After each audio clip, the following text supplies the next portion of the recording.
Thank you for tuning in to the first episode of Yard Talk. Today we're going to be diving into how we were victims of a catalytic converter theft ring and how we were able to catch them.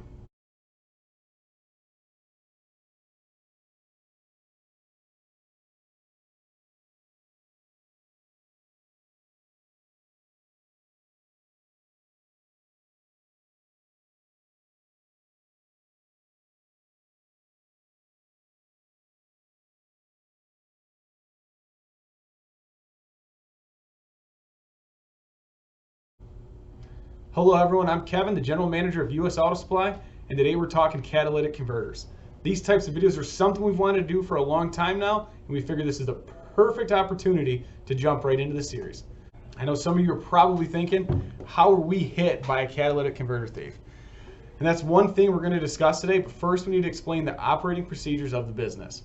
When we purchase a vehicle, we take a handful of things into consideration.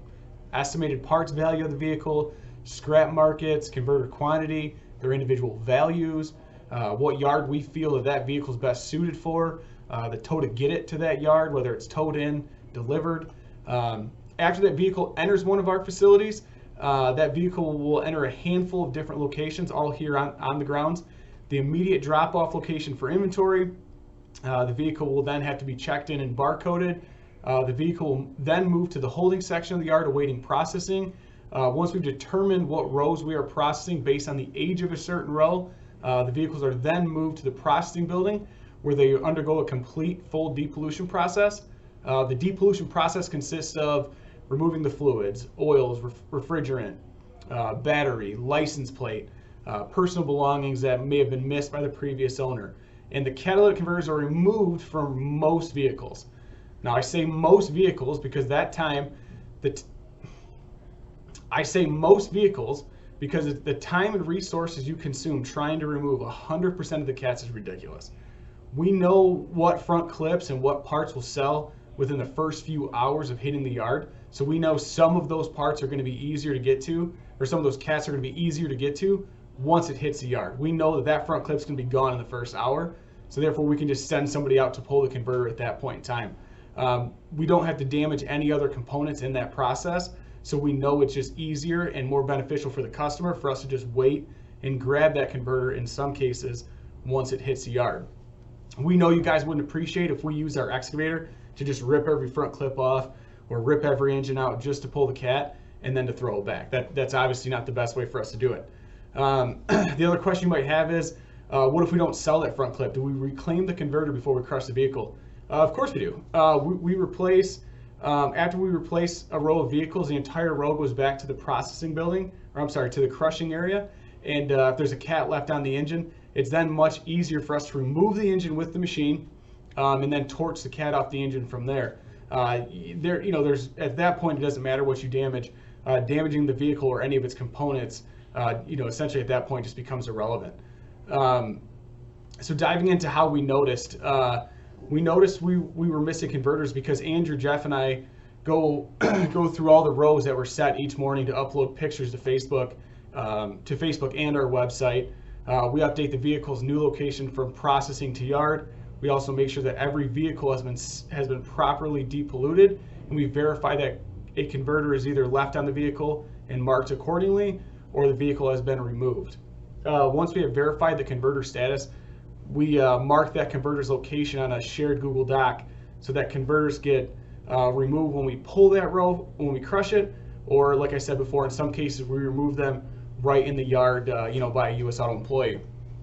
So how we first noticed we had a problem, we initially noticed that cars marked for converters were missing when they hit the crushing area. I first thought, right off the rip was like maybe we marked a car for a converter, and then our guys were like, no, I can get that off, and then they got it, and maybe we forgot to remove the marking indicating the converter was still there. Another possibility is maybe a customer pulled it thinking they could purchase a cat, and obviously we don't sell it, and so they were turned down at checkouts is a possibility. Or obviously the worst case scenario, maybe we had a giant problem on our hands and someone is actually stealing converters, and unfortunately for us, that's exactly what was happening. It didn't take too long for us to realize that something was out of place. We worked on a plan to track and prevent this from happening again and to obviously figure out what was going on. That's where inventorying and sharing information on Google Docs really came into play for us. Once we had all that dialed in, we could then verify that we were 100% positive that vehicles were entering our yard in the customer area with the converter, and days or weeks later that those converters were indeed gone. We obviously know they weren't purchased at checkout, so that obviously wasn't a possibility. We knew that they were stolen. People going into that, people always ask us why we don't sell converters. It's simple. Determining values is on the fly is almost impossible. Values are changing by the minute. They aren't static like the Ferris markets are, where they can stay stable for an entire month. Most of the time they do. Non-Ferris markets, they change constantly. It's like a stock.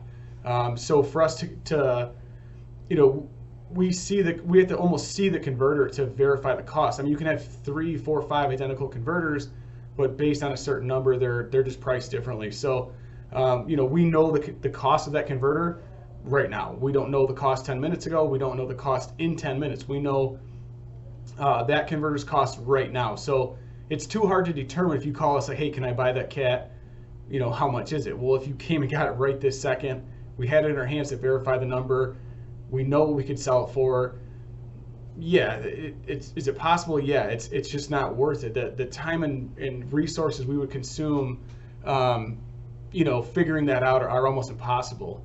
So going back to it, once we realized that someone was stealing converters, we needed to figure out obviously who and when. Out of absolute rage, we started jumping the gun with these new policies. No coats anymore, forget it, gone. Baggy clothes, not going to happen. You can't bring in any cutting device, period. Saw, cut off wheel, a grinder, none of that. We also thought about, we talked to friends of ours that are in the pawn business, and got with them regarding their ID scanners. We had to scan every customer's state ID or passport. You had to have one to come in the yard. No more toolboxes, no more tool bags. I mean, these all seem to solve the problem right off the, when we were first into this, but they also created a ton of new problems for us and for you, obviously. These new policies affected you guys, and it's not fair to the customer who doesn't deserve to lose privileges or have their rights stretched with searches or forfeiting personal information just to enter the yard. The answer was simple. We needed to develop a better inventory system for each converter in the yard so we could track them every day. So basically that's what we did. We developed our system on Google Docs, tracked every converter in the yard, monitored them every night and every morning. We had to remove the possibility that someone was coming in at night. Obviously that was a concern of ours. We have enough cameras to rule that out, and with watching enough film we determined that obviously wasn't the case. So we had a pretty good handle on it. We also next had to understand patterns and habits. Do they only target certain cars? Do they only come in on certain days? Do they work alone? Do they work in groups? Do they just walk them right out the front door? Are they throwing them over a fence and our cameras are missing it? A million different ideas popped into our heads. Brad, one of the owners, him and Vic own US Auto. Brad said, he said from the start, guys, these cats are walking right out the front door. And our response immediately was like, how? Like, how can you get that many cats out the front door? And sure shit, he was right. The cats were truly walking out the front door. These group of guys would come in, remove the cats from the cars. They would cut it down to the smallest size imaginable, getting rid of any excess material, and they would literally hide them inside doors. They would pull the largest SUV door they could. They would remove all of the internals from the door, the regulators, and any track, anything they could, and they would just stuff them full of converters. And insulation as well, to keep the converters from making noise and to keep the window all the way up, because it obviously would try and fall without a regulator in it. They were able to fit at this point in time when we caught them with 12 converters just in one door alone, and we know this has been going on a while because it obviously took us some time to figure out the patterns and what they targeted and all of that. But just on one hit, they were able to get us for 12 converters in one door.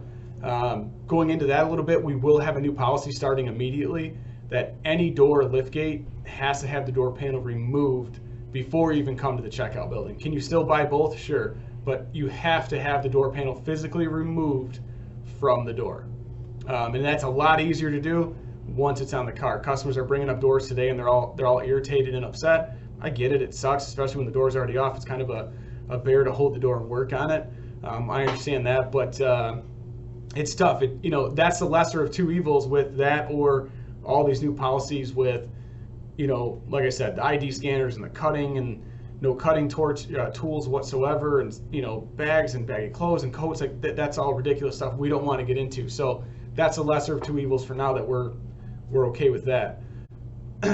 All individuals involved were arrested on Sunday, March 6th, a couple days ago, when they were leaving the yard. They didn't declare they had anything else. They bought the door that was full of converters that we knew at that point in time were in there because we were on top of it. And Sterling Heights Police got them as soon as they walked out the door. They had this thing was held out by a bunch of us U.S. Auto employees. A few of us weren't here. We were actually working Autorama, so that was kind of a bummer. We weren't here to help, but they didn't need a ton of help. Sterling Heights Police was on it. They're so trained and dialed in and prepared for stuff like this. We really couldn't have done it without them. So huge thank you to the Sterling Heights Police and everything they've done. That's truly incredible that we can lean on the city for instances like this. So that's all we have today. We're going to go through some videos, kind of show you guys, for one, the sweet individuals that stole the converters, show them in the yard, show them getting rolled by the cops, stuff like that. So thanks for tuning in, guys, and we'll see you on the next one.